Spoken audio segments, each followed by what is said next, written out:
שלום לכולם, בוקר טוב, ברוכים הבאים לנטיות שבילים של צמיחה. שמי נטע ואני רוצה להציג לכם ולהכיר לכם את ערכות הקלפים שפיתחתי. אז בואו נתחיל. נטיות ואבני דרך. נטיות ואבני דרך הוא משחק אימון, משחק לוח, הכולל לוח, קובייה, 10 אבני דרך ו100 קלפים.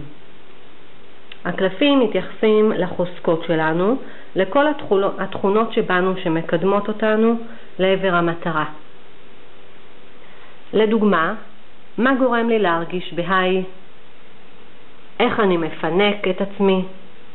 איך אני מייצר הצלחה אישית? כיצד אני פותר קונפליקט?